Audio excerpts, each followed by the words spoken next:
લક્ષ્ય ન્યૂઝ, એક નજર, એક લક્ષ્ય. લીંબડી શહેરના મુખ્ય માર્ગો પર જન્માષ્ટમીની શોભાયાત્રા નીકળી. આંતરરાષ્ટ્રીય હિન્દુ પરિષદ અને વિશ્વ હિન્દુ પરિષદ દ્વારા જન્માષ્ટમી રથયાત્રાનું આયોજન કરવામાં આવ્યું. સતવારા સમાજની ભોજનશાળાથી શરૂ થયેલી ઐતિહાસિક નગરયાત્રા શહેરના મુખ્ય માર્ગો પર ફરી મોટા મંદિર ખાતે પૂર્ણ થઈ.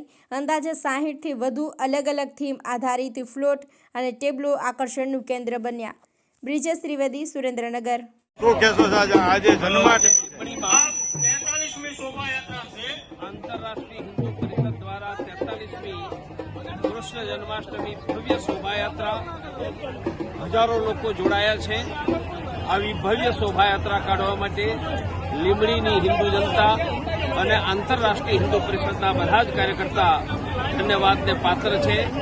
આજે આપણે વાંસળી વગાડનારા, આનંદ કરનારા ભગવાન કૃષ્ણ અને મહાભારતનું યુદ્ધ ખેલીને શત્રુઓના સંહાર કરનારા એવા બંને સ્વરૂપના ભગવાન કૃષ્ણનું સ્મરણ કરીએ છીએ.